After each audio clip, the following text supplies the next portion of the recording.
Bienvenue dans La Voix du couple, le podcast qui vous accompagne dans cette magnifique aventure qu'est la vie à deux. Nous sommes Anna et Johan, deux humains qui avons fait le choix de partager un chemin commun avec ses joies et ses défis du quotidien.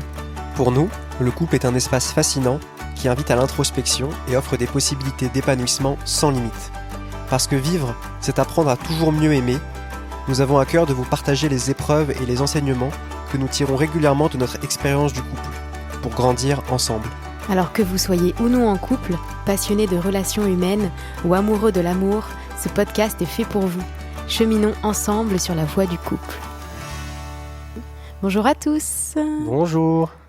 Bonjour Angelo. Salut. Voilà, je vous ai un peu spoilé, mais aujourd'hui, épisode 18 de notre podcast. Et on reçoit un invité qu'on adore et qu'on suit depuis pas mal d'années. Cet invité, c'est Angelo Follet. Angelo, je te présente un petit peu rapidement. Tu pourras compléter ma présentation. Tu as plusieurs casquettes. Tu es thérapeute, conférencier, podcasteur, créateur de contenu, directeur artistique, producteur de musique aussi. Et tu es également auteur du livre « Les 21 peurs qui empêchent d'aimer » qu'on a lu et qu'on a beaucoup aimé.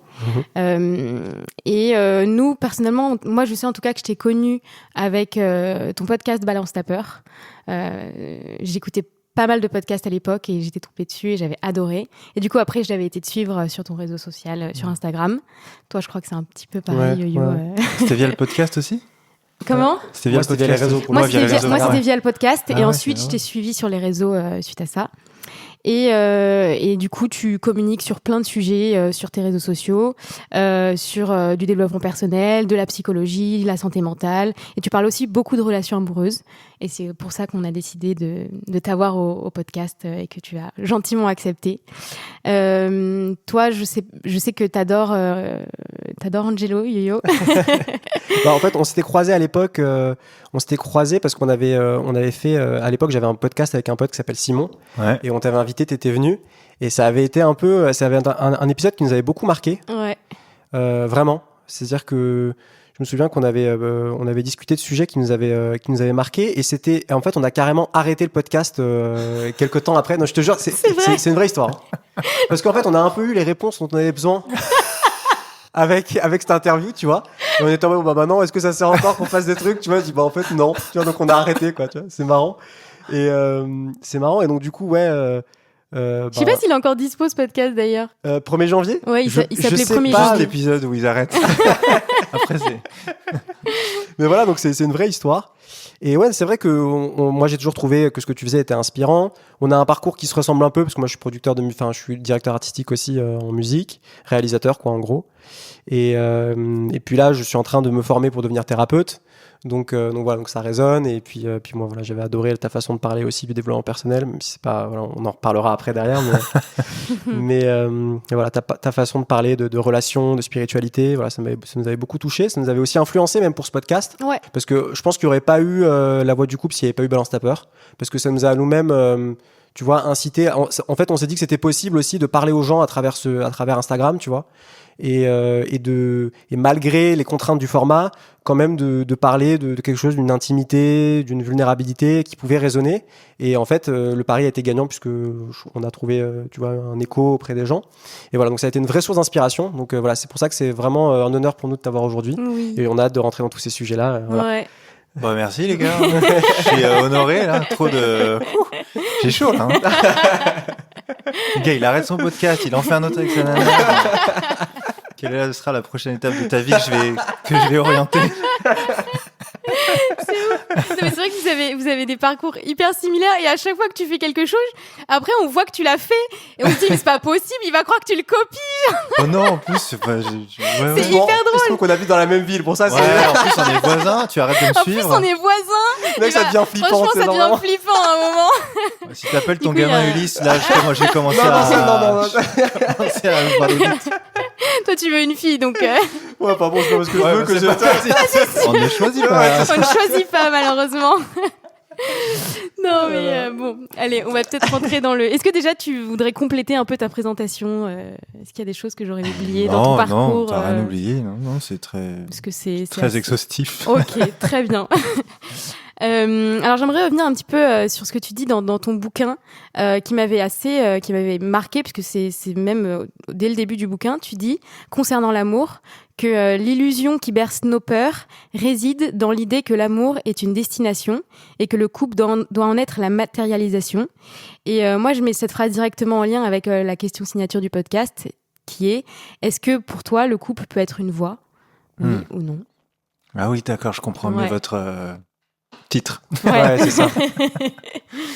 Waouh, j'ai dit ça, moi. Putain, On oublie Tu ce qu'on as dit. dit ça. Ah ouais, la vache. Non, mais c'est bien, ça veut dire que c'est derrière moi au moins. Mais est-ce que le couple peut être une voie? Ouais. Ouais. De quoi? Justement, à toi de nous le dire. C'est une voie, oui, mais après ça dépend. Une voie VOIE, hein. Ouais. Une voie, oui, une voie de plein de choses. Pour moi, Ouais. je pense que c'est même la seule voie. Mais Ok, carrément. ouais. Ok. J'aurais appelé ça la voie du couple, ouais, si Ouais. ça avait été La seule voie la seule voie du possible. couple. Non, mais c'est pas une voie, Mhm. le couple, une voie, c'est la voie du couple, quoi. Donc c'est intéressant aussi. Ouais, c'est-à-dire le couple ne peut être qu'une voie, c'est ça que tu veux dire. Ou Non, je pense que c'est la seule voie. Ok. C'est la seule voie possible. Ouais. Ok. C'est le seul format, il me semble. Ouais. Et avec tout ce que ça génère avant nous et tout ce que ça génère après nous, enfin, c'est-à-dire avant le couple et après le couple, Mhm. qui est pour moi le seul endroit dans lequel tu peux accéder à la fois effectivement à une vie bien terrestre, bien Mhm. ancrée, bien incarnée, bien matérielle, bien les pieds dans le sol, tu vois, et en même temps à une transcendance. Je pense que c'est la seule voie, parce que c'est la voie par laquelle la vie se fait. Donc, Ok. Ouais. j'ai pas trouvé d'autres trucs, Ok. tu vois. Il y en a qui cherchent autre chose que cette voie-là, Ouais. hein, évidemment. Je suis pas en train de dire qu'il faut être en couple pour être heureux. Hein. Ouais. C'est pas du Ok. tout ça. Hein. Ok. Je parle de la voie dans le sens où c'est effectivement la voie par laquelle se fait la vie. Et donc, du coup, je pense que c'est à travers cette configuration d'humain à humain, avec tout ce que ça implique, que je crois qu'on accède à l'infini, quoi. Ouais, vraiment. Ouais, c'est Ok. beau. C'est beau, moi ça me fait penser à des choses que tu lis chez les gnostiques et tu vois notamment dans les évangiles apocryphes, je crois qu'il y avait cette idée que alors je sais pas si c'est dans les évangiles apocryphes ou dans le Cantique des Cantiques, mais en tout cas dans la Bible, il y a cette idée que la chambre à coucher, en gros le lieu de l'union entre l'homme et la femme, c'est le lieu de la présence de Dieu sur terre, tu vois. Ouais. Il y a cette intuition à la fois dans la Bible, chez les gnostiques et chez les premiers chrétiens, que le couple est un peu le socle de la vie spirituelle. Mais c'est intéressant. Bah, c'est le socle de tout, je crois. Enfin, c'est le socle de ce qui donne Socle la de vie, la c'est le vie. socle d'une société, puisque c'est le socle d'une famille. Ouais. Enfin, tout part du couple, quoi. Ouais. Et d'ailleurs, truc pour étayer ça, t'as Emmanuel Todd, je sais pas si vous connaissez, mais qui est un historien notamment de l'histoire des familles, et qui analyse le fait politique sous le prisme des types de familles. Donc en gros, selon lui, un certain type de famille, une certaine configuration familiale va donner naissance à des régimes politiques différents. Bah ouais, Par exemple, comme quoi le communisme, c'est la famille communautaire russe patrilinéaire, c'est-à-dire en lignée paternelle, qui va créer en fait le terreau propice au communisme. Donc c'est intéressant, ouais, c'est étayé par le. Ouais. Ouais, c'est carrément. J'ai pas lu ça, mais c'est une idée que j'ai comme ça, qui croyance en tout cas. Enfin. Ouais. Intéressant. Ok, très intéressant. Alors, est-ce que tu peux nous raconter un petit peu ton parcours amoureux Waouh. Alors, si le couple est une voie, quelle fut la tienne? Quelle fut ta voix, Angelo? Ouais, ouf. Okay. Tu commences à l'endroit que tu veux. Mais... Hein, tu peux commencer même il y a 1 an si tu t'estimes que... Non, moi je dirais que... On parle du parcours amoureux, pas du parcours en tant que couple. Ouais. Parce que... Pas forcément, tu peux commencer où t'as envie. Je dis ça parce que je crois que j'ai été beaucoup amoureux. Ouais. Très souvent. Ok. Même des fois pas très longtemps. Mm-hmm. Ou des fois très longtemps sans que ça se fasse jamais. J'ai été amoureux de femmes qui n'ont jamais su. Okay. Mais j'ai été amoureux de femmes d'un soir. J'ai été amoureux en couple. J'ai été amoureux d'amis. Bon, bah, ils sont restés amis du coup. Donc ouais, c'est un peu le polyamour, mais sur toute une vie, quoi. Tu vois, c'est poly dans le sens vraiment de plusieurs manières différentes, quoi. Mon premier souvenir, en tout cas, c'est en maternelle, quoi. Tu vois, Ok. vraiment. Enfin, Ouais, donc ça remonte. ouais. Ouais, C'est en maternelle. Moi, je me souviens pas Moi, d'amour en maternelle. je me moi. rappelle pas être amoureuse en maternelle Non. non plus. Je sais que ça avait commencé tard. Je crois que c'était au Quoique collège, moi. si, en fait. Tu vois. Ouais, j'ai un nom, en fait. Ouais. C'est pas vrai. Si, je te jure, c'est vrai. Tu te rappelles du nom? Ouais. C'est une blague. Ah, moi, c'était Lucie. Moi, elle s'appelait Cléa. Ah ouais. Cléa. Je viens de me Putain, souvenir. c'est ouf. Et ouais. Mais j'étais en. Non, j'étais pas en maternelle, j'étais en primaire. Je devais Ah oui, être en t'étais CP. déjà un peu tu plus vois, grand en primaire. Ouais. Maternelle, non, c'est un peu trop loin. Mais ouais. Ah ouais, on s'en souvient.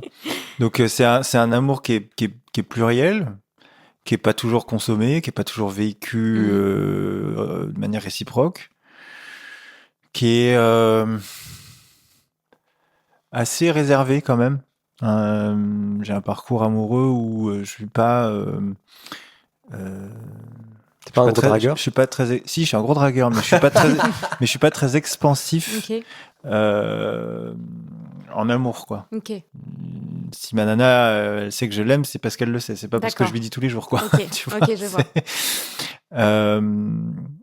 Et c'est un amour contrarié aussi, un amour Mhm. un peu frustré aussi parce que ouais, parce que une personne ne peut pas non plus effectivement représenter tout, Ouais, bien sûr. et c'est mieux. Ouais. J'ai été en couple réellement 3 fois. Une fois très très longtemps, enfin longtemps pour cet âge-là, dans ma vingtaine, Mhm. avec Agnès, qui était aussi la claviériste du groupe qu'on avait. Ok. On est resté à peu près 10 ans ensemble. Ah oui, c'est une longue relation. Et le groupe s'est terminé, le couple aussi. Voilà, enfin c'était, j'ai annulé le mariage qu'on avait prévu de faire, et ça m'avait demandé pas mal de courage à ce moment-là. Waouh. C'est un truc que tu racontes dans le livre, je crois, non? Ouais, Non, mais moi, je parle d'Agnès dans le livre. Hein, Mais tu rentres pas trop dans les détails, Ouais. je crois, dans le bouquin. Et j'avais pas d'autre choix que de l'annuler ce mariage. Comment tu t'en viens à te dire, là, je vais annuler? Qu'est-ce que tu ressens dans ton corps et dans ton esprit à ce moment-là? Parce que j'ai réalisé que je le faisais pas pour moi. Ok. Et t'as mis du temps à le réaliser ou c'est vraiment du jour au lendemain? J'ai mis du temps. Non, j'ai mis du temps à le mettre en œuvre. Ok. Entre le moment où je le réalise et le moment où effectivement je parle à mes parents, puis à Agnès, puis à la famille, tout ça. Non, ça a été un long processus pour que ça soit acté, quoi. Ok, ouais, j'imagine. Et beaucoup forcément derrière après une séparation douloureuse. Mais on est très bons amis maintenant, donc c'est cool. J'ai été dans un autre couple issu de Tinder. Ok. Enfin, c'était Tinder ou une autre appli, je sais plus, peut-être Happen ou Tinder. Donc après ces 10 ans, quand même, très l'un sur l'autre, l'un avec l'autre, j'ai eu ma phase là. Dans la trentaine en plus. On y va, c'est parti. Enfin voilà, j'étais dans un super poste en label. Enfin voilà, c'était c'était l'espèce de liberté un peu, tu sais, post-relation. T'as bien profité. Et il se trouve que ça m'a beaucoup surpris, voilà, de ressentir ce que j'ai ressenti pour Marion, donc qui était cette deuxième femme avec qui j'ai été en couple pendant 4 ans. Ok. Mais c'était un couple un peu différent dans le sens où, pour le coup, on avait beaucoup de choses de différents. On n'habitait pas ensemble aussi, on avait fait le choix de pas habiter ensemble. Et c'était bizarre parce que moi j'avais l'habitude qu'on partage tout avec l'autre, quoi, tu vois. Et donc ça c'est un peu, il y a eu ce décalage au départ que je sentais, et au final souvent il y a des instincts au début d'une relation où mais en fait ça revient, quoi. Vous aviez décidé dès le départ que vous vouliez pas habiter ensemble, c'était que elle qui au voulait? début non, parce que c'était au début, voilà, c'est comme normal, ça, ouais. et puis on s'est pas vraiment posé la question. Moi je savais que je voulais pas. Ok. Parce que je sortais d'une longue relation où en plus on a habité très vite ensemble. Parce que la particularité aussi la mise en couple avec Agnès, c'est qu'elle était avec un homme à ce moment-là, quand on s'est connus et elle a intégré le groupe. Elle a intégré le groupe d'abord et ensuite on s'est mis ensemble. Et il s'est pendu. Donc ça a commencé comme ça en fait au moment où elle l'a quitté.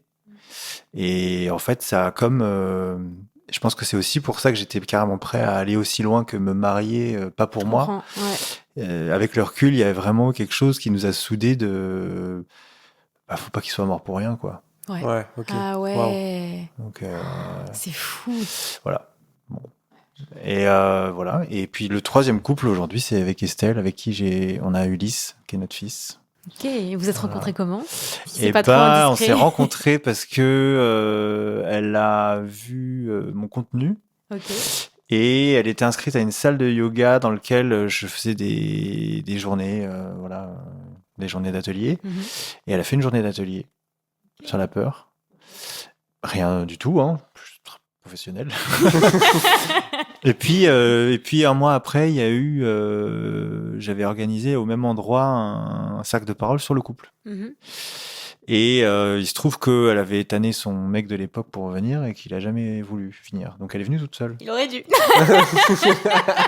Voilà. Ou pas. Ou pas. Ouais, pour toi c'était bien. Et donc elle est venue seule. Rien. Je restais pro. Mais il y avait déjà quand tu l'avais repéré ou même pas du tout? Je l'avais repéré, mais... Ouais, tu t'y penses pas, quoi. Non, vraiment, j'avais vraiment mon filtre, en plus, ouais. ma barrière de... Ouais, non, c'est bon, laisse tomber, on bosse là, tu vois. Et je crois que j'avais refait un atelier et que j'avais posté sur les réseaux et qu'elle m'avait envoyé un like ou un truc, ou bon atelier. Et puis, du coup, je me suis dit, tiens, ça revient. Et voilà. Et donc c'est ma manière de le raconter. Si vous lui demandez à elle, évidemment, ça sera beaucoup plus romantique et parce qu'elle a rêvé de moi avant, qu'elle faisait une conférence en anglais, mais que du coup elle me demandait de le faire, puisque elle, en tout cas, dans son mythe, ça vient d'un rêve. Okay. C'est comme si elle était venue me chercher dans le rêve, quoi. Ah ouais. Et est-ce que t'as tout de suite su que ça pouvait être potentiellement la femme, la mère de tes enfants, la femme de ta vie? Non, parce que j'étais avec Marion. Ok. Et comment t'as fait le choix du coup de quitter Marion? Difficilement, comme d'arrêter le mariage en pleine préparation. Ça allait déjà pas hyper bien. Ouais, tu te sentais vous habitez pas ensemble, enfin tu te sentais pas très engagé, je pense, peut-être. Non. C'est ça. Et donc du coup c'était un peu tu sais ce truc où c'est pas vraiment à cheval mais où tu sais pas trop où t'en es. Et je pense qu'il y a plein de nos auditeurs qui sont dans ces situations-là. C'est jamais facile de faire un truc très clair ça c'est fini et puis ça c'est avant que ça commence, enfin tu vois, il y a un truc un peu qui fait que la transition elle est toujours un peu à cheval, mais je pense que ça c'est aussi parce que je pense que c'est beaucoup les personnes qui vraiment angoissent de ce vide qu'il peut y avoir entre les deux. Ouais. Quoi. Complètement. Et donc, moi qui fais partie de ces gens-là, je pense que ça m'arrangeait d'avoir quelqu'un en tête pendant que ça allait pas avec l'autre et que ça se terminait, quoi. Et du coup, ça m'a pris plus de temps que Estelle pour quitter son compagnon. Ouais, moi, j'ai un peu vécu ça aussi. J'espère qu'ils écouteront pas le podcast. Ouais, j'avais vécu ça avant de rencontrer Anna. Moi aussi, j'ai eu trois relations, du coup. Arrête de copier. Ouais, jusque-là. 3 couples, so far. Flippant. Et mais du coup, en fait, j'ai rencontré Anna vraiment quelques semaines après la fin de ma deuxième relation. Et c'est vrai que moi, je m'accrochais à cette relation à fond. Moi, je pense que c'est un truc que j'ai déjà raconté dans le podcast. Mais je m'y accrochais parce que j'avais vraiment peur du vide. Et souvent, les femmes, j'ai remarqué ça, ont moins de difficultés à rompre le lien quand elles sentent qu'il y a vraiment un truc qui... C'était du jour au lendemain. Ouais. C'est vrai. Hein. Ouais, et franchement, moi, j'ai un truc que je dis souvent, mais je la remercie d'avoir fait ça, parce que moi, je m'accrochais à un truc qui fonctionnait pas du tout. Et elle avait son instinct de femme, tu vois, genre qui sentait très bien que c'était une voie sur laquelle on pouvait juste plus continuer, tu vois. Et au final, j'en ai voulu, bien sûr. Mais c'était bien qu'elle le fasse. C'était bien. C'était une bonne décision. Je me demande d'où ça vient. Peut-être c'est un instinct maternel de partenariat qui sent les choses. Je sais pas d'où ça vient, ce truc-là. Mais c'est vrai que même dans mon entourage, souvent, je trouve que... Alors, on va pas généraliser, mais les meufs, elles passent plus... En tout cas, dans mon cas, moi, j'ai eu une seule relation avant toi et j'ai eu aucun problème à le quitter par SMS, carrément. Ouais. Je vous recommande pas de le faire, mais c'est juste que bon, il y avait pas de respect, donc j'ai pas retourné le respect. J'ai pas voulu. Enfin, j'ai voulu faire comme lui du coup, mais ouais, c'est vrai, j'ai pas eu. Tu parles d'instinct maternel du côté des femmes, mais je pense que du côté des hommes, en tout cas, moi, je pourrais dire qu'il y a de la lâcheté quand même. Ah, j'aurais pas osé. Il faut, tu vois, si on y regarde les deux côtés, il y a du courage d'un côté, il y a de la lâcheté de l'autre. Enfin, à cet endroit-là, je suis d'accord. Tu vois. Je comprends. Il y a une connexion aux émotions aussi, aux ressentis. Je sais pas, il y a quelque chose, mais effectivement. Alors moi, je me suis senti l'âge en tout cas à ce moment-là. Ok. Alors que moi, pas du tout. Justement, je me suis sentie. Non, du coup. Je me suis dit waouh, genre, je suis powerful, tu vois, genre, c'est ouf. Ouais, on n'a pas eu la même tu vois, c'est pour ça que je te dis, moi, je le remercie de l'avoir fait, parce que moi, je peux voir autour de moi des mecs qui n'ont pas le courage de faire ça, peut-être, et qui peut-être s'enfoncent dans des relations qui sont extrêmement. Parce qu'il n'y a pas le. Ouais, et ça peut vraiment être. Ouais, ça peut être dur, quoi. Ouais. Merci aux femmes de prendre l'initiative de faire le boulot. Mais de rien. Comme d'habitude, charge mentale pour les femmes. Super. Angelo, est-ce que j'imagine que oui, tu dois avoir des peurs. Est-ce que aujourd'hui Non, plus du tout, tu sais. Plus du tout. C'était maintenant quoi que t'as percé sur Instagram, c'est bon, il n'y a plus de. Parmi les 21 peurs, est-ce que tu les as Alors, je pense que tu les as peut-être pas toutes. Tu les as en tête, en tout cas, non, c'est sûr. Non, mais je veux dire, tu les as pas toutes en toi, ces peurs-là. Si. Si, c'est vrai. Ouais. Ah ouais. Oui. Ah ouais. J'en ai mis que 21. Hein. Mais non. Bah si. Tu pourrais. Je pourrais t'en trouver d'autres, mais je sais plus. Parce qu'il y en avait déjà pas mal. 21, ouais, c'est déjà pas mal, ouais. Oui, je suis allé chercher chez moi quand même. Hein. Ok. Bah ouais, sinon c'était pas honnête comme boulot. Ok. Ah ouais. Et du coup, toi, tu les as toutes vécues. Et comment Alors, j'imagine que tu les as pas toutes dépassées. Et comment tu fais aujourd'hui pour vivre ou alors comment t'as fait pour dépasser un peu ces peurs et réussir à te mettre en relation et... Je crois que c'est simplement qu'elle m'empêche plus de faire quoi que ce soit. Ce que j'ai traversé, en fait, c'est l'envie ou comment je pourrais dire ça, le projet de ne plus les ressentir. Ok. Ça demande de se couper un peu, du coup Ah bah non, au contraire. Ah bah non, je les vis beaucoup plus maintenant qu'avant, quand je voulais m'en séparer. Ok. Aujourd'hui, je fais corps avec ces peurs, quoi. C'est-à-dire que quand j'y suis, quoi, à fond. Ah, parce que moi, quand j'essaie d'être dans mes peurs, je me sens paralysée. Moi, ça me paralyse. Ah bah ouais, moi aussi. Comment tu fais pour aller au-delà de ce truc-là ? J'attends. La patience. Tu le vis, quoi. Tu le vis, et puis de toute façon, ça dure jamais très longtemps, une émotion. Ouais. Moi, je crois que je suis pas assez patiente. Ouais. Je pense qu'il y a Mais après, je pense vraiment, c'est ça, moi, l'enseignement des peurs, c'est tout le travail que j'ai fait en amont, et puis ce que j'ai pu observer chez les autres, c'est que les peurs, elles sont là, quoi. Ok. Tu vois. Ouais. C'est juste qu'il y a un stade où elles t'empêchent pas ni d'aimer, ni de t'actionner sur tel ou tel sujet, tu vois, ni d'avancer sur un domaine. Ou c'est plus dans ce sens-là, quoi.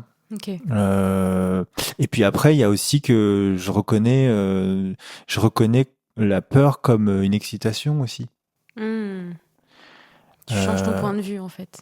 En fait, c'est une autre manière. C'est pas forcément une autre manière de regarder la peur. C'est plus que c'est.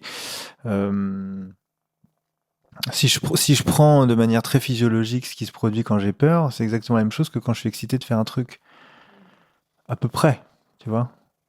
Il y en a une qui te sidère, effectivement, et l'autre, t'as qu'une envie, c'est de monter sur scène, ou de courir ton 1500, ou de faire ton voyage, ou de partir dans ton train, ou peu importe. Donc, en fait, c'est aussi se dégager du mot et se dégager du. C'est pas tant changer d'angle que se dégager de l'étiquette qui est posée sur la sensation et plutôt d'observer la sensation, quoi. Tu vois. Et donc, c'est autant de l'excitation que de la peur, autant de l'attaque que de la défense, tu vois, c'est autant de la fuite que de la présence. Enfin, quand t'es sidéré dans ta peur, t'es pleinement présente à ta peur, mais en même temps, tu peux avoir envie de fuir la situation, quoi, tu vois. Ah oui. Donc c'est les deux en même temps, je pense. Ouais, carrément, t'as envie de plus exister tellement la peur, moi, des fois, elle me bouffe, quoi.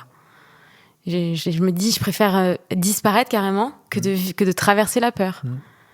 Mais ouais, je pense que j'ai un gros travail Que j'ai à faire peur là-dessus. d'aimer Estelle, c'est pas la même chose que je ne l'aime pas. Ça m'empêche pas de l'aimer, en fait, d'avoir peur de l'aimer.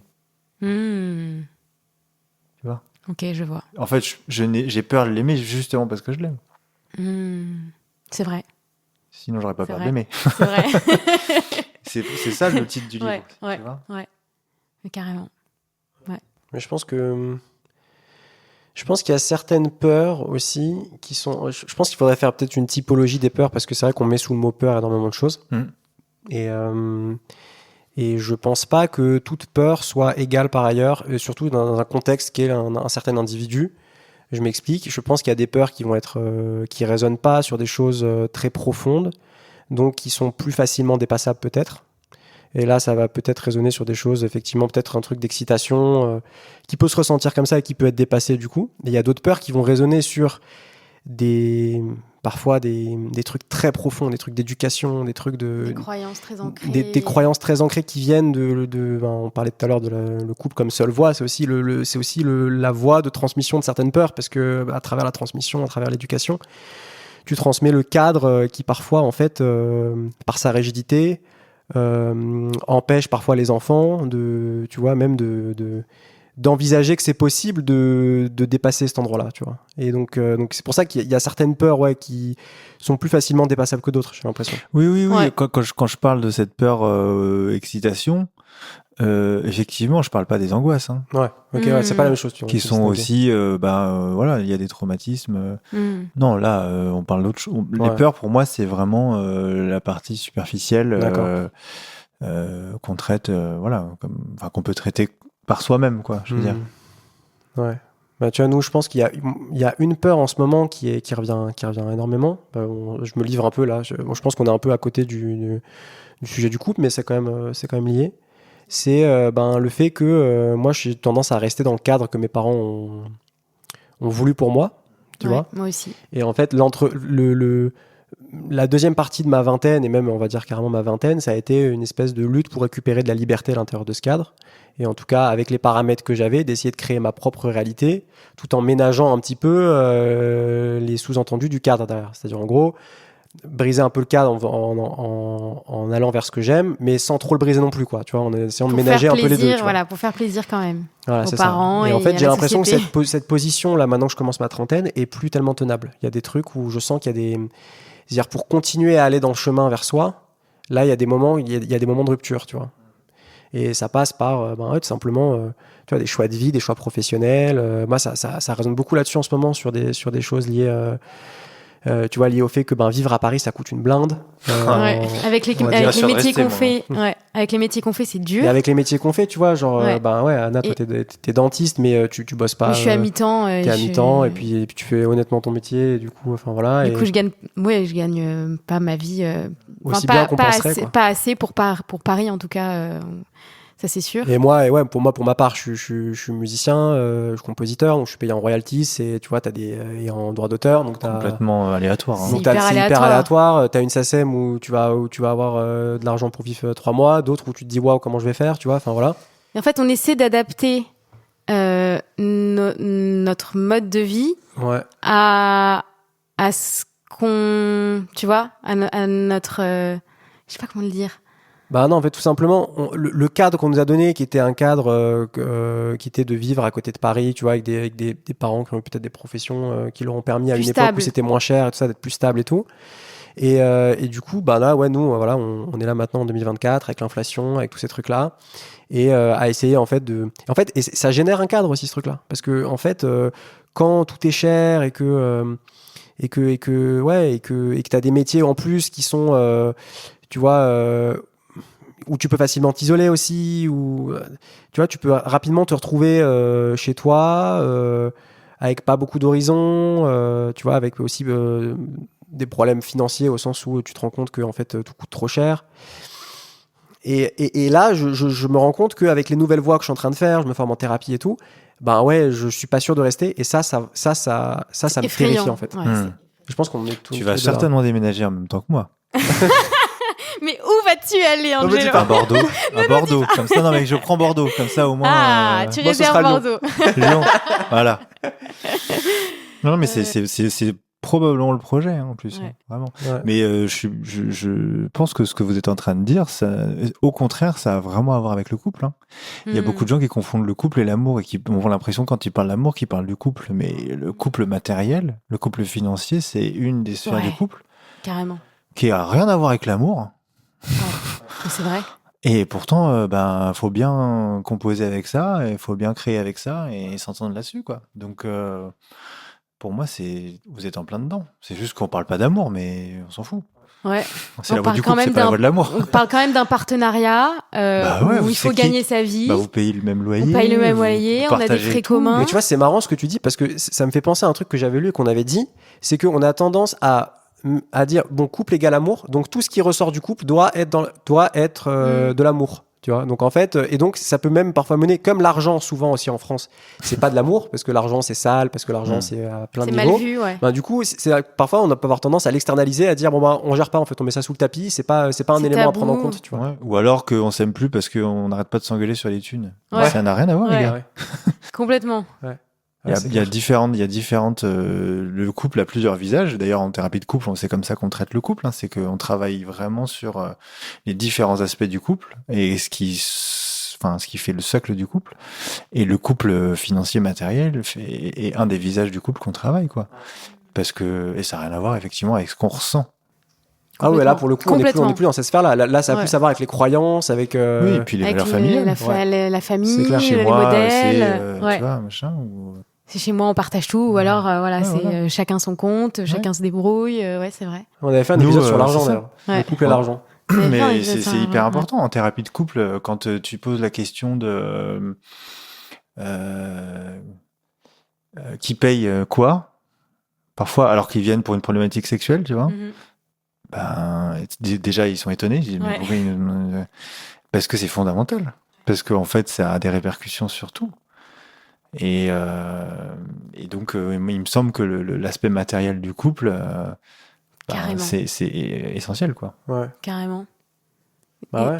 Et c'est quoi quand tu disais il y a les différentes facettes du couple, quoi les autres on regarde le couple matériel financier, on regarde le couple évidemment amoureux, intime, sexuel, on regarde le couple parental si ce sont des parents, et ou familial. Donc on regarde aussi les couples dans le couple, c'est-à-dire les couples parentaux, grands-parentaux, etc. Enfin, le trans-G. Et puis on regarde le couple social aussi, c'est-à-dire le couple avec le monde extérieur. L'image que tu renvoies en tant que couple. C'est ça. Comment tu crées des liens, les amis. Exactement. Ouais. Ok. Intéressant. C'est hyper intéressant. Et en fait, si t'en as un des 4 ou 5 qui est un peu cassé, un peu brinque-ballant, ben ça en fait, influe sur les autres.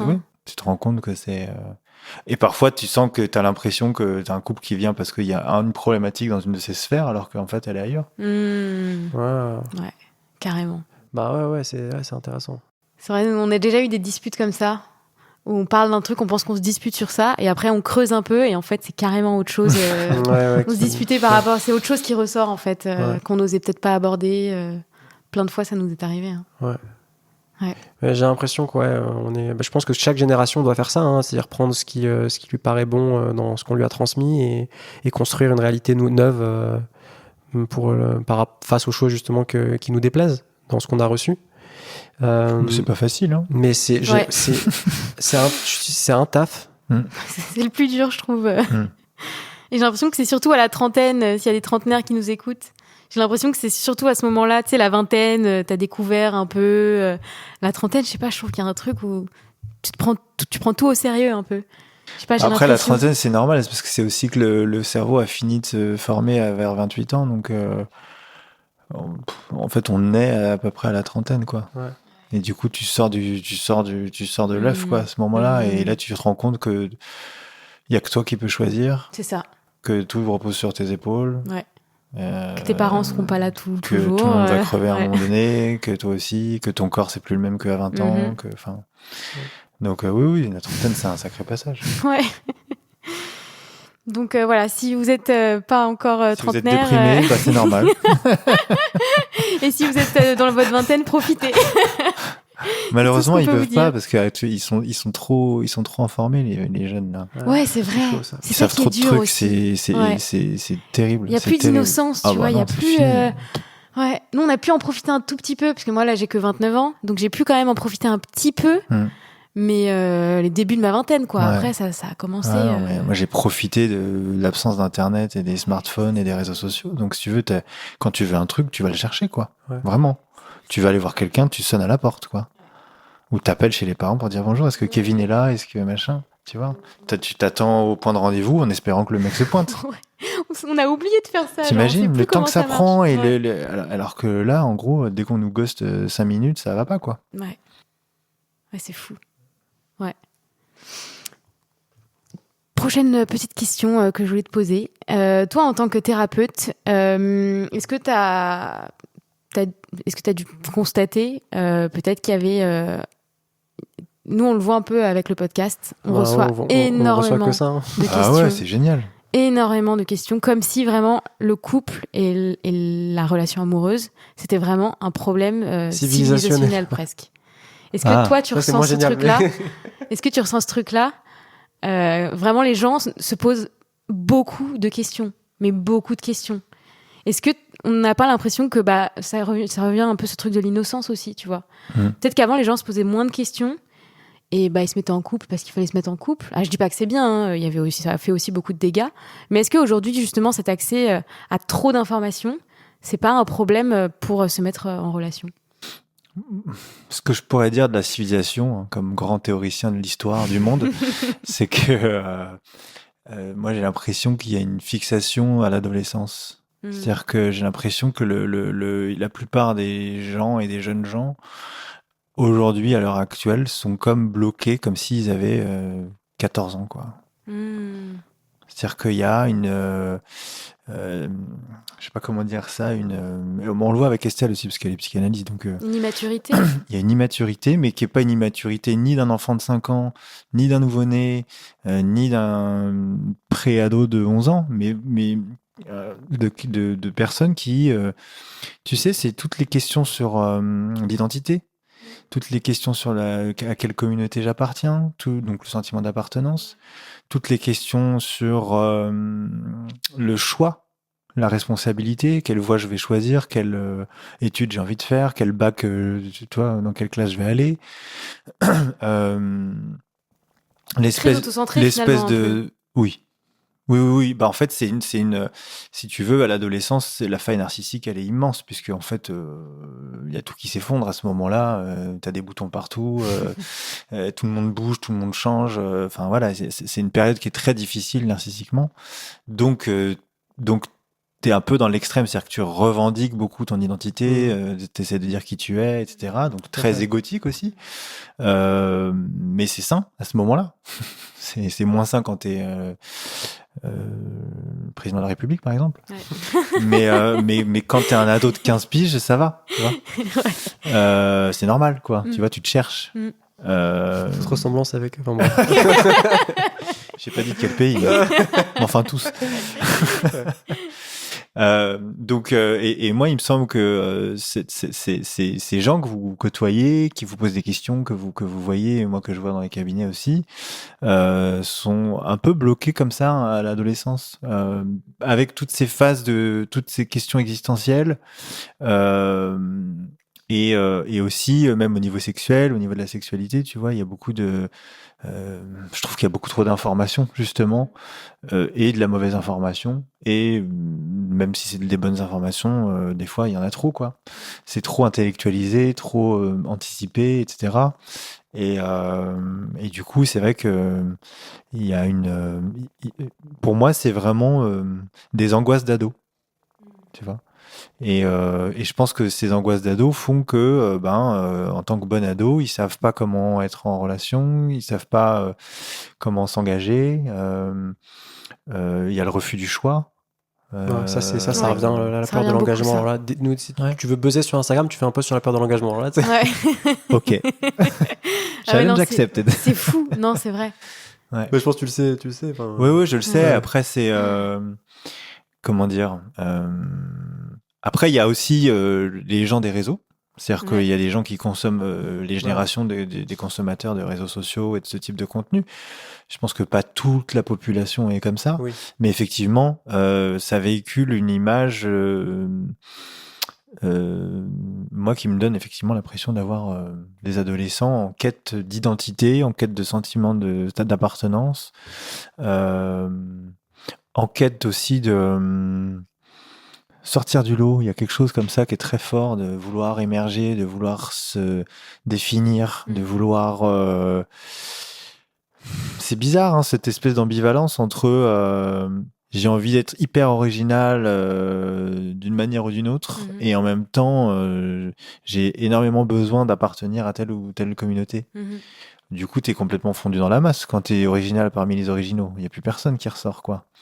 Limite, normcore, ça ressort, quoi. Tu vois, quand donc voilà, il y a cette ambivalence-là, et je pense que du coup, c'est difficile de faire couple à partir de ces angoisses-là existentielles d'identité et de peur de l'engagement, quoi. Donc, ce sont des questions qui reviennent, mais ce sont des questions qui reviennent parce que il me semble que euh,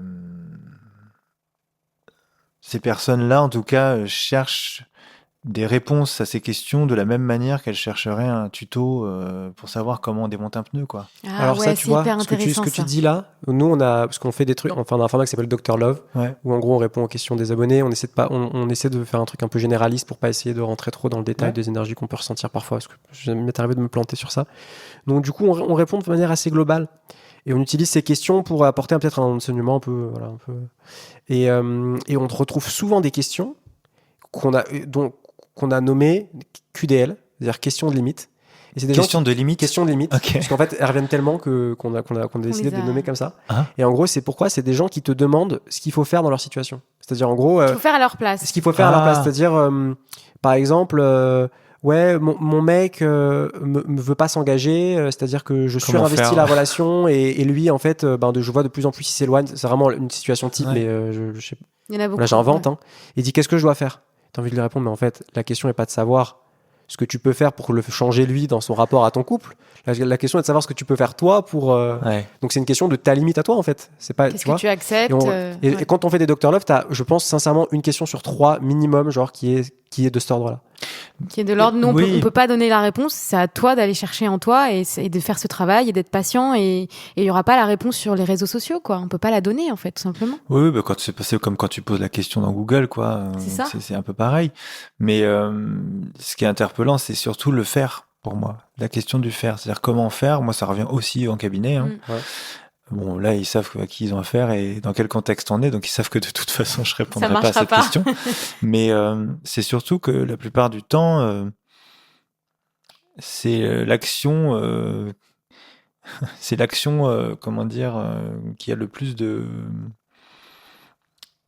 comment je pourrais dire ça? J'ai l'impression que ce comment faire, c'est comme si c'était quelque chose à faire, quoi. Tu vois, que comme si c'était une action à mener, comme si c'était...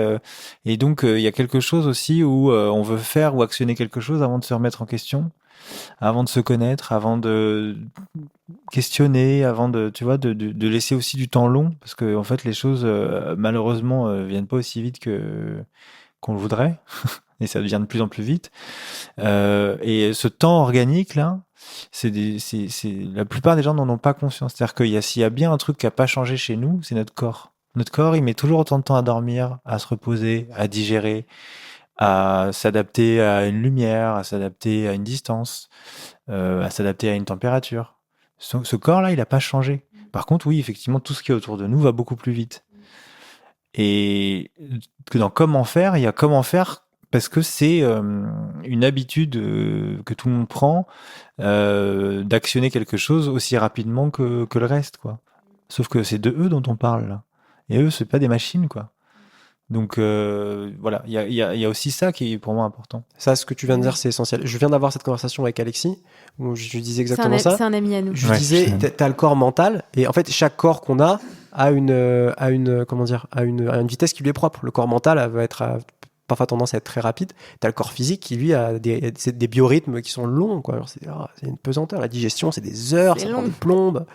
T'as mangé un sale truc, t'y passes la nuit, tu vois. Enfin, tu vois ce que je veux dire, on n'est pas sur une idée qui va faire switcher le truc. Mais ça, là, tu touches à un truc très profond en moi, parce que moi, je me rends compte que j'ai un dépêche-toi intérieur et un rapport à l'action qui est genre, je veux tout solutionner par des solutions mentales et par le faire, en fait. Ouais. Je sens que j'ai ce truc-là. Et donc, moi, mon challenge, et que j'apprends un peu à faire, même s'il y a des périodes de régression et d'autres où voilà. Mais c'est effectivement de prendre en compte le temps long, quoi, de se réaligner peut-être un peu plus avec la lenteur des rythmes biologiques, aussi. Parfois, des émotions, tu disais, les émotions, ça part vite. Je dirais que on est entre le biorhythme du corps physique et celui du mental pour l'émotion. Parce que parfois, il y a des émotions, elles peuvent. Tu peux. Alors, moi, je considère les émotions comme mentales. C'est Ok. pour ça. Ah, Ok. Alors que les sensations sont physiques. D'accord. Ok. Et du coup, il y a quelque chose entre les deux qui est mon expérience. Ok. Ouais, parce que parfois, tu peux pas couper les deux, mais j'ai l'impression que dans mon rapport à l'émotion, parfois, moi, c'est des temps un peu plus longs, mais c'est vrai, plus rapide quand même que le rythme du corps. Mais ouais, il y a cette idée-là de laisser son temps au temps, de laisser le temps au temps, et peut-être que la patience, c'est la vertu la plus essentielle qu'on a oubliée à l'époque moderne. Je suis d'accord. Ouais. Savoir s'ennuyer comme ça aussi. Ouais. Mais c'est sûr que ça va pas aider les gens de se dire bon bah alors si j'attends il va se passer un truc. Il y a évidemment des choses qui sont actionnables en couple quand ça fonctionne pas, mais c'est pas quelque chose qu'on fait seul. Ouais. En fait, à partir du moment où on choisit la voie du couple, on choisit de la faire à deux. Ouais. Jamais seul. Si je gagne de l'argent, c'est pour nous deux. Si j'en perds, c'est pour nous deux. Si l'autre en gagne, c'est pour nous deux. Si j'ai un problème, c'est nous deux. Si, tu vois. Et c'est ça la grosse différence, en fait. C'est que du coup, on n'est plus seul. Ouais. Mais ce truc-là que tu dis, je pense qu'il y a plein de gens en couple qui vont pas le comprendre. Il y a vraiment beaucoup de gens qui pour eux, être en couple, c'est justement, c'est pas partager ces trucs-là. Moi, j'oserais dire qu'ils sont pas encore en couple. Dans ces cas-là. Ouais. C'est être en relation à deux, habiter sous le même toit et payer un loyer, ça veut pas forcément dire que t'es en couple. Avoir des enfants, ça veut pas forcément dire que t'es en couple non plus. Le couple, c'est une voie qui est particulière, qui est un engagement où cette institution qui est le couple et qui est au-dessus de nous deux, c'est ça qu'on va nourrir en fait. Mm-hmm. Ça veut pas dire qu'il faut complètement se sacrifier pour le couple, bien sûr. Respecter son intégrité, son individualité, etc. Évidemment, mais c'est une autre manière de penser. Il y a un truc qui est aussi en plus au service de quelque chose, quoi. C'est-à-dire que c'est une manière de penser, et c'est marrant parce que les gens veulent sauver le monde, sauver la planète, et ils n'arrivent pas à être en couple. C'est vrai, ils veulent se mettre au service mais de la planète. Apprenez à le faire en couple d'un déjà. Parti politique. Non, mais je dis ça parce qu'en fait, les gens qui veulent sauver la planète sont des gens qui, tant bien que mal, arrivent à se mettre à la place de l'autre. Et tant bien que mal, arrivent à se dire, ok, si je mange de la viande ou si je jette ce paquet de plastique par terre, peut-être que ça va tuer des dauphins dans la mer et peut-être qu'il y a un gamin qui va crever de pollution à un moment donné en Inde. Ça, ils arrivent. Ouais. Mais c'est la même chose dans un couple. Si je fais un truc, ça a forcément un impact sur l'autre. Que ce soit en bien ou en mal.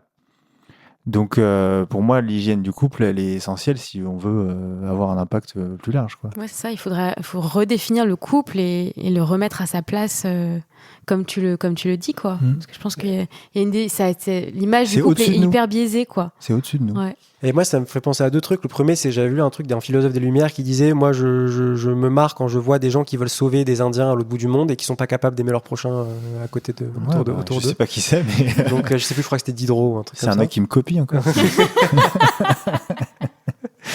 Et le deuxième truc, c'était sur cette idée d'avoir quelque chose qui nous dépasse pour orienter aussi notre quotidien. Ça me paraît un peu essentiel.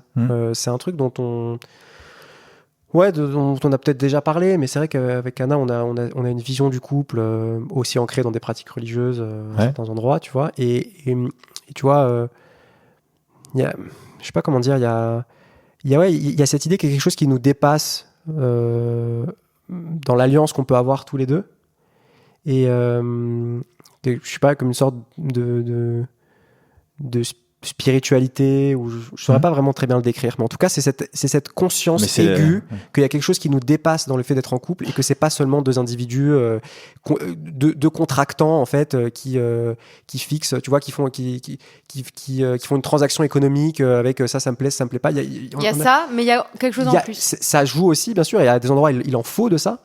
Mais il y a quelque chose de plus, et je sais pas, moi j'ai l'impression que c'est un truc qui manque peut-être. Alors j'arrive pas tellement à mettre de mots dessus. Mais peut-être parce que aussi dans notre société, on a perdu ce rapport à la spiritualité aussi. Pour moi, c'est connecté à notre spiritualité. En Europe, tu vois. Mais c'est la seule voie.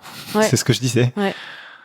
Et je trouve que du coup, les religieux ou religieuses qui font le choix de ne pas incarner l'esprit à travers le couple, à mon avis, passe à côté de quelque chose aussi.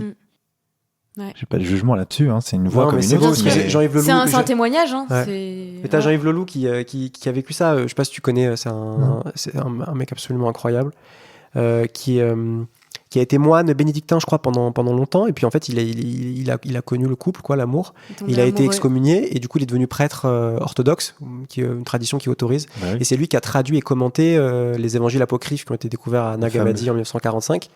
Et qui en fait un commentaire d'une profondeur absolument bouleversante et qui parle énormément à travers ces écrits-là de l'alliance entre le masculin et le féminin et qui en gros qui veut redorer un peu l'énergie féminine qui a été longtemps mise de côté par la tradition tu vois judéo-chrétienne. Ouais.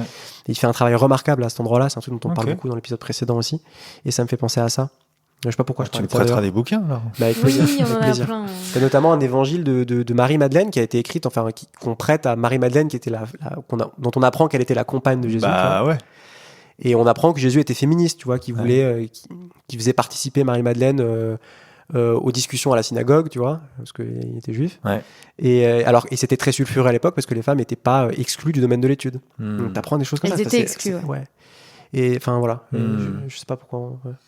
Parce que je pense que on parle de spiritualité, mais parce qu'effectivement, quand on est en train de dire qu'il y a quelque chose au-dessus de notre tête qui s'appelle le couple, et que c'est la seule voie, c'est parce que c'est la seule voie qui peut allier, c'est le symbole de la croix, hein, qui peut allier l'horizontalité et la verticalité en même temps, quoi. Après, chacun y voit. Tout à fait. J'avais jamais vu ce rapport à la croix. Mais tu vois, ça a pu donner aussi des, tu vois, ce côté. En fait, j'ai l'impression que toute notre époque, elle peut se lire avec ce truc-là. C'est-à-dire, on a été longtemps dans l'excès, dans le sens inverse. C'est-à-dire, ce qu'il y avait au-dessus était tellement rigide que les individus pouvaient pas s'y retrouver à certains endroits, tu vois. Donc ça a pu donner lieu à de nombreuses dérives. Et la modernité, j'ai l'impression, c'est toute l'entreprise de redonner à l'individu du pouvoir par rapport aux normes qui l'ont écrasé, tu vois. Tout le monde est Dieu. Mais le truc, c'est qu'on est allé trop loin dans le sens inverse. En fait. Bah oui.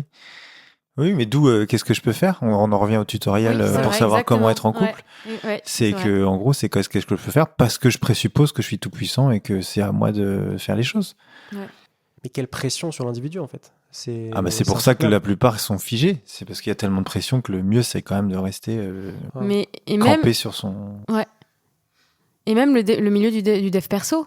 Je trouve que non mais c'est vrai, on fait partie de ce milieu-là. Non mais on fait partie de ce milieu-là, mais même ce milieu-là, moi j'ai eu des périodes où j'avais tellement accès à des informations, je lisais tellement de trucs que comme tu lis dans ton bouquin, je me suis reconnue aussi. Moi aussi, j'ai eu un moment où j'étais écœurée par tout ça en fait, et où c'était trop, il y avait trop de questions et dans mon quotidien, j'étais tout le temps du coup dans dans le mental. Même quand je méditais, j'étais dans le mental au final. Et j'avais perdu ce rapport de spontanéité, d'un peu enfantin, où on arrête de se poser 10 000 questions. Et maintenant, j'ai du mal à retrouver cet état où cet état d'avant développement personnel. Et c'est dur. Ouais.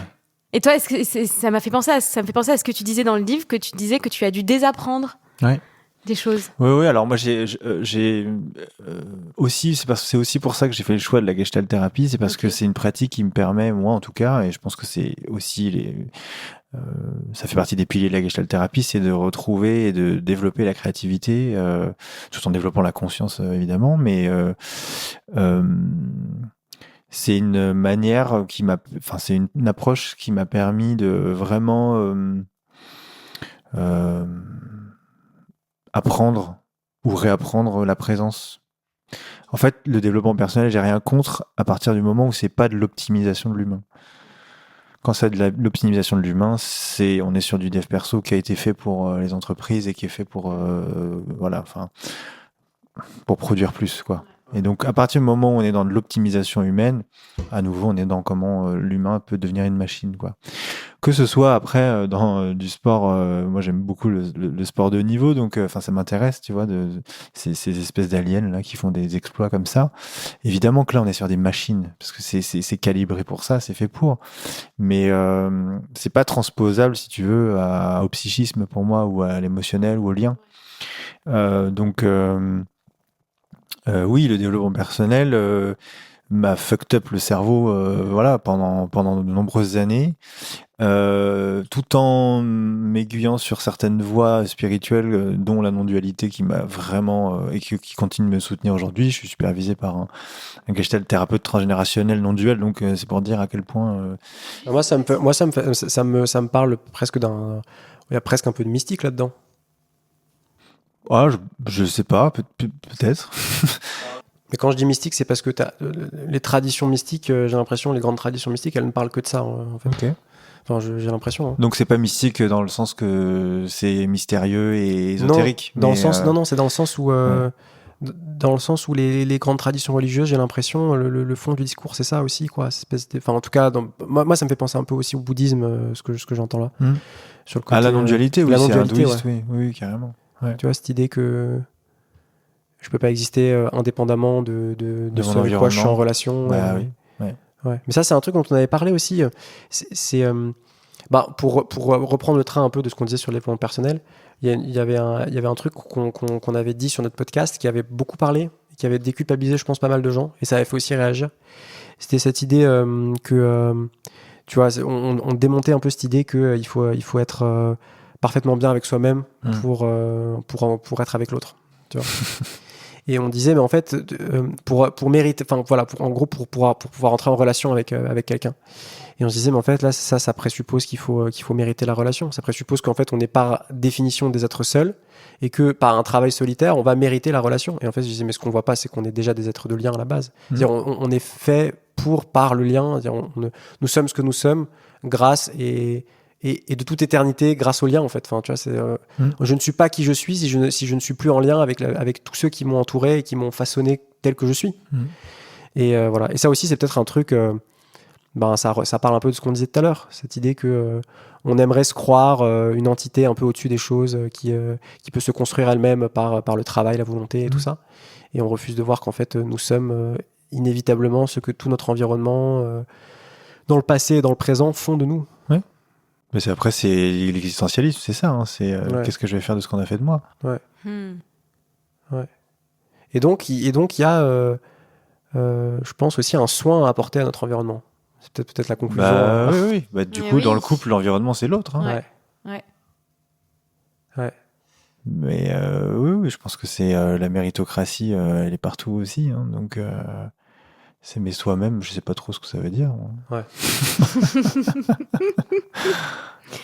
pas s'il y a des gens qui s'aiment, genre, tu sais, même l'amour inconditionnel, tout ça. Évidemment, ce sont des concepts que je comprends, mais. Je suis d'accord.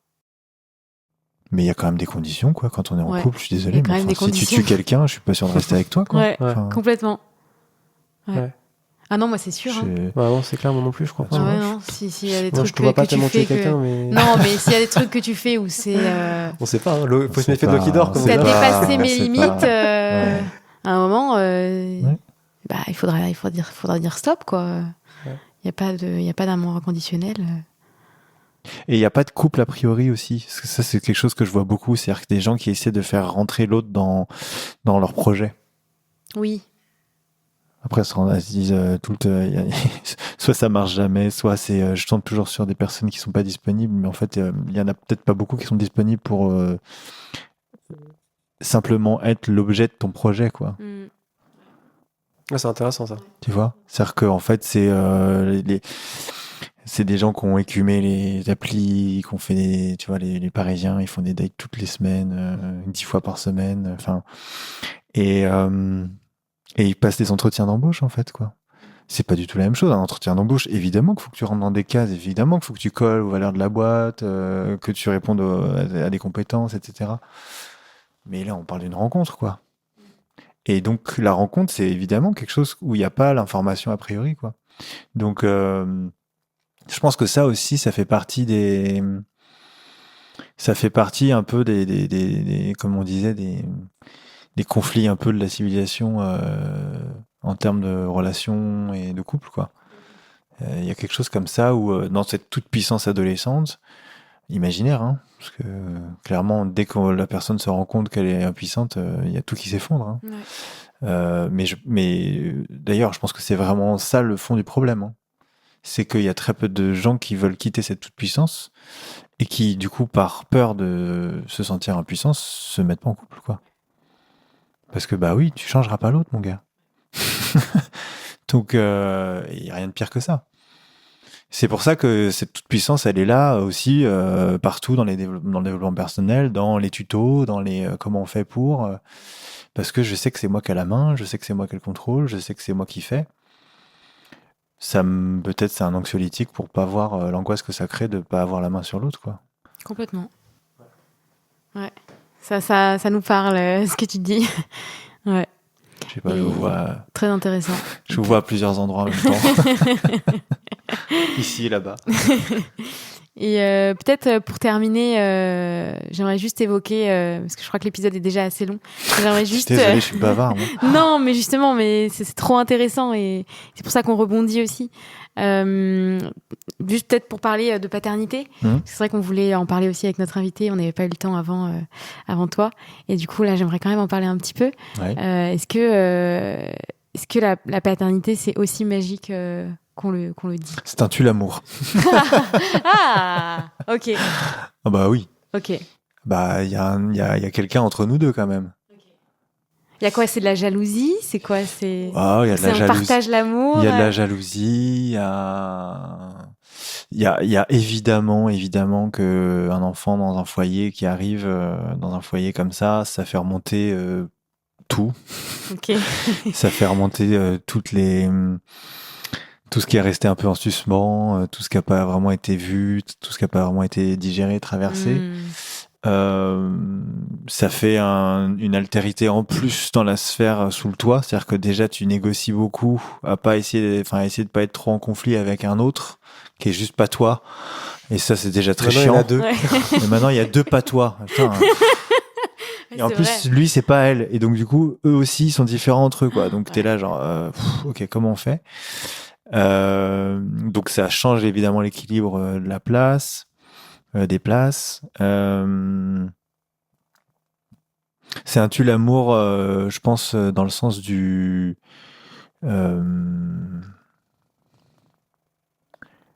comment je pourrais dire ça?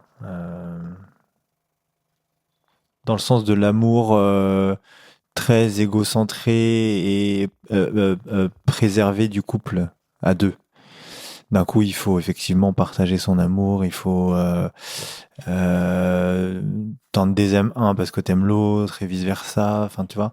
Donc ça crée quelque chose comme ça qui est, quand je dis tue l'amour, évidemment c'est une énorme ressource d'amour aussi.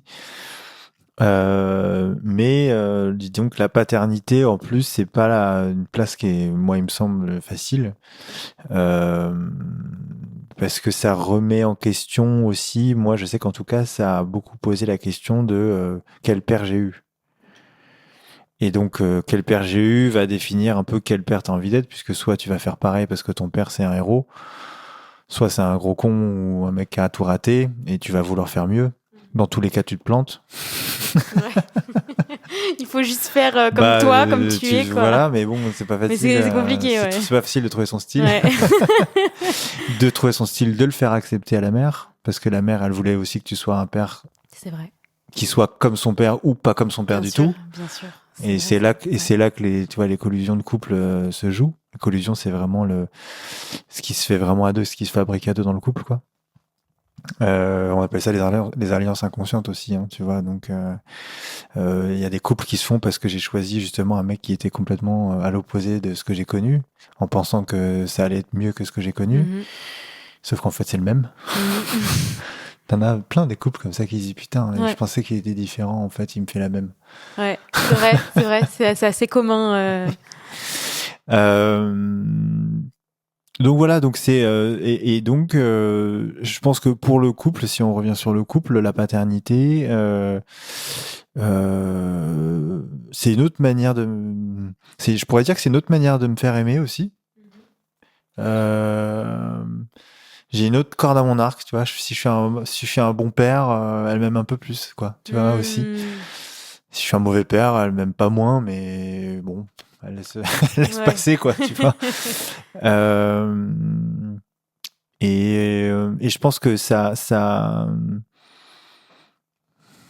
questionne aussi beaucoup le rapport au genre, Mhm. en fonction de si t'as un garçon ou une fille aussi, Ouais. si t'as envie de les nommer comme ça, en tout cas. Mhm. Donc ça questionne aussi ça, c'est ok, j'ai un garçon, est-ce que je vais l'éduquer comme un garçon? Ouais, c'est Mais vrai. qu'est-ce que ça veut dire? Ouais. Ou est-ce que je vais faire quoi? Enfin, tu vois, Ouais, ça pose complètement. toutes ces questions-là. Ce qui fait que vu que ça pose des questions sur ton propre rapport au genre, à ta sexualité, à ton identité sexuée, forcément, ça pose la question aussi dans ton couple. Ouais. Puisque d'un coup, dans le rapport sexuel ou dans le rapport intime, est-ce que si je l'éduque pas comme un garçon, ça veut dire que je suis moins un homme? Du coup, est-ce que je suis moins un homme avec elle aussi? Ouais. Mais ça veut dire quoi? Enfin, tu vois, Ouais. Tout se mélange, tout est intriqué, ouais. quoi, en fait. Donc, je pense que ceux qui font de la thérapie de couple ou qui veulent choisir la voie du couple et travailler le couple, c'est une chose. Et qu'après, il y a quand même l'étape. T'as d'autres levels après. Ouais, je pense que là, Qu'on n'a pas encore ouais. atteint, qui est le level du deuxième aussi. Ouais. Ah ouais, qui est encore j'imagine. un autre délire. Ouais. C'est-à-dire que c'est pour ça que c'est une voie, hein. C'est parce qu'il y a ça s'arrête, ça s'arrête jamais presque. Hein. C'est un travail d'une vie. Ouais. En fait, j'ai l'impression, là, avec tout ce qu'on dit là, que c'est les étapes. Là, déjà faire couple. Alors, déjà faire couple. Ensuite, être père. Tu vois. Ouais. Une fois, deux Ouais. fois. À chaque fois, j'ai l'impression que c'est des étapes qui exigent de nous un deuil par rapport à le pouvoir qu'on avait sur les choses. Non, alors c'est un deuil par rapport à l'illusion de pouvoir Ouais, que tu as l'illusion sur de les pouvoir, choses. Mm. C'est un deuil, Ouais, voilà, c'est c'est un ça. deuil du fantasme. Voilà. C'est vraiment ça. C'est vraiment. Je pensais que j'allais être un père comme ça, ou un conjoint comme ça, ou un homme comme ça, un fils comme ça, tu vois. Et en fait, donc c'est plutôt les deuils de ce qu'on aurait voulu être. Ouais. Et c'est pour ça que quand tu disais que c'était la seule voie possible, c'est que c'est vrai que dans le rapport intime que tu peux avoir avec quelqu'un à ce point quand tu es en couple, c'est un beau lieu aussi pour à un moment se dire, bon, vas-y, viens, on arrête de faire semblant, quoi. Tu vois. Je pense que ça parle de ça aussi. Enfin, j'ai l'impression en tout cas. Et, ouais. Mais tu vois, rien que ça, c'est-à-dire qu'il faut que les deux le veuillent, quoi. Ouais, complètement. Mais ça dans ta bio Tinder. Non, mais ça filtrera un peu mal de gens, je pense. C'est vrai. Très bon conseil. Ouais. Bah, je pense qu'on peut s'arrêter là. Je suis d'accord. Ouais. Putain, on on finit sur Tinder, quoi. finit sur L'horreur. On finit sur un On bon a parlé de conseil sacré, on finit Tinder. sur Tinder. On revient sur Terre, les gars. C'est bien. On se réancre avec la réalité. Moi, j'ai rencontré Anna sur Instagram, tu vois. Donc, ouais, donc ça va. Mais moi aussi. Bah oui, on est moderne. Finalement. On est connecté. Yes. Bon, j'espère que cet épisode vous aura plu. Merci beaucoup de nous avoir écoutés. Merci Angelo Merci à vous deux. d'avoir été notre merveilleuse invité. On espère que cet épisode vous aura plu. N'hésitez pas à aller liker le podcast s'il vous a plu, à le partager au plus grand nombre. Ça nous fait toujours plaisir. À nous suivre aussi sur nos réseaux sociaux, notamment Instagram, @lavoixducouple. Et on vous dit au prochain épisode. Yes. Ciao, ciao. À très vite. Ciao, ciao. Vous venez dans le mien l'année prochaine? Avec Allez. plaisir. Avec grand plaisir. C'est acté. On n'a pas eu de couple encore, donc on fait l'amour. Avec grand plaisir. Avec grand plaisir.